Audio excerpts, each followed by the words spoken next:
ഹരിയാന നിയമസഭയിൽ BJP MLA-മാർ ഏറ്റുമുട്ടുകയാണ്. അവർ പരസ്പരം ഏറ്റുമുട്ടാനുണ്ടായ കാരണമാണ് വലിയ തമാശ. അതായത് തെരഞ്ഞെടുപ്പ് തന്നെ ഒരു അട്ടിമറിയെന്ന് ഇപ്പോഴും സംശയിക്കുന്ന ഹരിയാന നിയമസഭയിൽ BJP നേതാക്കൾ ഏറ്റുമുട്ടിയത് ചാണകത്തിൻ്റെ പേരിലാണ്. ഒപ്പം അവരുടെ അഴിമതിയും പുറത്തു വന്നിരിക്കുന്നു.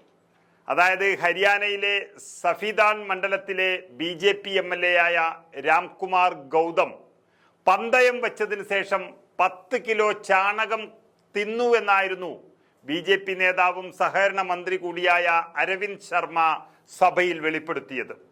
ഗോഹാന മണ്ഡലത്തിലെ MLA-യാണ് അരവിന്ദ് ശർമ്മ. ഈ പറഞ്ഞതിന് ശേഷമാണ് അഴിമതി കഥകളെല്ലാം പുറത്തുവിട്ടത്. പെട്രോൾ പമ്പുകൾ നൽകാമെന്ന പേരിൽ മന്ത്രി അരവിന്ദ് ശർമ്മ നൂറുകണക്കിന് ആളുകളെ വഞ്ചിച്ചുവെന്നും പണം വാങ്ങിയെന്നും ആ പണമെല്ലാം തട്ടിയെടുത്തിപ്പോൾ സുഖിക്കുകയാണെന്നുമാണ് MLA ആരോപിച്ചത്. ഇന്നലെ നിയമസഭാ സമ്മേളനത്തിൽ ഗവർണറുടെ പ്രസംഗത്തെക്കുറിച്ചുള്ള ചർച്ചയ്ക്കിടെയാണ് ഭരണകക്ഷിയായ BJP-യുടെ നിയമസഭാ അംഗങ്ങൾ തന്നെ ഇങ്ങനെ പരസ്പരം പോരടിച്ചത്. ബ്രാഹ്മണ നേതാക്കളായ ഇരുവരും 2024 നിയമസഭാ തെരഞ്ഞെടുപ്പിൽ ജാട്ട് ആധിപത്യമുള്ള ഗോഹാന സഫീദോൺ നിയമസഭാ മണ്ഡലങ്ങളിൽ നിന്ന് പാർട്ടി ടിക്കറ്റിൽ വിജയിച്ചവരാണ്. തൻ്റെ മണ്ഡലമായ ഗോഹാനയിലെ ജിലേബിയെ സ്ഥലം MLA കൂടിയായ അരവിന്ദ് ശർമ്മ വളരെയധികം പ്രശംസിക്കുകയും ഒരു ജിലേബി പാർട്ടി നടത്തുമെന്ന് പ്രഖ്യാപിക്കുകയും ചെയ്തിരുന്നു. എന്നാൽ ഗോഹാനയിലെ ജിലേബി അത്ര പോരെന്ന് സഫീദാനിലെ BJP MLA-ആയ ഗൗതം പറഞ്ഞതോടെ വലിയ ബഹളമുണ്ടായി. ഇപ്പോൾ നെയ്യിലല്ല ഡാൽഡയിലാണ് ഉണ്ടാക്കുന്നതെന്നും ഗുണനിലവാരം പോരെന്നും അദ്ദേഹം സഭയിൽ തുറന്നടിക്കുകയാണ് ചെയ്തത്. വളരെ ബാലിശമായ കാര്യങ്ങൾ പറഞ്ഞുകൊണ്ടാണ് MLA-യും മന്ത്രിയും അടക്കമുള്ളവർ സഭയിൽ ഏറ്റുമുട്ടിയത്. രണ്ടും BJP-ക്കാർ എന്ന് ഓർക്കണം. രാംകുമാറിന് ഗുരുതരമായ രോഗമാണെന്നും ഒരു ഡോക്ടർക്ക് മാത്രമേ അദ്ദേഹത്തിൻ്റെ രോഗം ഭേദമാക്കാൻ കഴിയൂ എന്നും മന്ത്രി പറഞ്ഞതോടെ വീണ്ടും ബഹളമായി. ജിലേബിയുടെ കാര്യം മറന്നേക്കൂ, ഒരു പന്തയം വെച്ചതിന് ശേഷം ഈ MLA 10 കിലോ ചാണകം കഴിച്ചിട്ടുണ്ടു എന്നും പരിഹസിക്കുകയാണ് സഭയിൽ ചെയ്തത്. അങ്ങനെ 10 കിലോ ചാണകം കഴിക്കുന്നുണ്ടെങ്കിൽ നിങ്ങൾ 1000 കിലോ ചാണകം കഴിക്കുമെന്നും MLA തിരിച്ചടിച്ചു. ഇതിനെ തുടർന്നാണ് BJP-ക്കുള്ളിലെ അഴിമതി കഥകൾ ഓരോന്നായി പിന്നീട് പുറത്തു വന്നത്.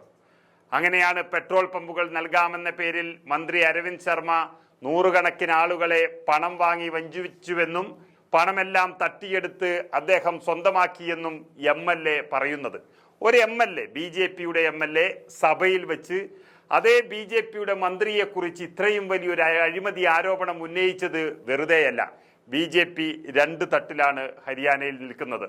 സത്യത്തിൽ 10 സീറ്റിന്റെ മാത്രം വ്യത്യാസത്തിൽ ആ സംസ്ഥാനം ഭരിക്കുന്ന BJP-ക്കിടയിൽ അതിശക്തമായ വിഭാഗീയതയാണ് ഇപ്പോൾ നിലവിലുള്ളത്. ഏറ്റവും ശക്തനായ മുൻ ആഭ്യന്തരമന്ത്രി അനിൽ വിജ് ഇപ്പോൾ മന്ത്രിയാണെങ്കിലും പ്രാധാന്യമില്ലാത്തൊരു വകുപ്പ് കൊടുത്ത് അദ്ദേഹത്തെ ഒതുക്കിയാണ് നേതൃത്വം ചെയ്തത്. മുഖ്യമന്ത്രി ഭജൻലാൽ ശർമ്മയും അനിൽ വിജും 2 ചേരിയിൽ നിൽക്കുകയാണ്.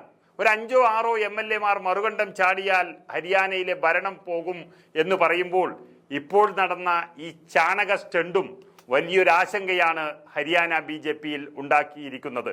ഇങ്ങനെ പല കാരണങ്ങൾ കൊണ്ട് ഈ തിരഞ്ഞെടുപ്പ് തന്നെ വലിയ ഒരു സംശയത്തിൻ്റെ മുൾമുനയിൽ നിൽക്കുമ്പോൾ, ബാറ്ററി ചാർജ് അടക്കമുള്ള EVM-ന്റെ തട്ടിപ്പുകളെല്ലാം പറഞ്ഞുകൊണ്ട് നിൽക്കുമ്പോൾ ആരൊക്കെ ഏതൊക്കെ തരത്തിൽ വിജയിച്ചു എന്നുള്ളത് ഇനി പുറത്തു വരേണ്ടതുണ്ട് എന്നുള്ള അവസ്ഥയിൽ നിൽക്കുമ്പോൾ ആ ഹരിയാനയിൽ തന്നെ MLA-മാർ പരസ്പരം പോരടിക്കുന്നത് ഇപ്പോൾ സഭയിലേക്കും എത്തി നിൽക്കുന്നു. ഒരുപക്ഷെ ഏത് സമയത്തും ഹരിയാനയിലെ കുറച്ച് MLA-മാർ മറുകണ്ഠം ചാടാനോ BJP വിടാനോ സാധ്യതയുണ്ട് എന്നുള്ള സൂചനയാണ് ഇപ്പോഴത്തെ ഈ ചാണക സ്റ്റണ്ടും നമുക്ക് തരുന്ന സൂചന.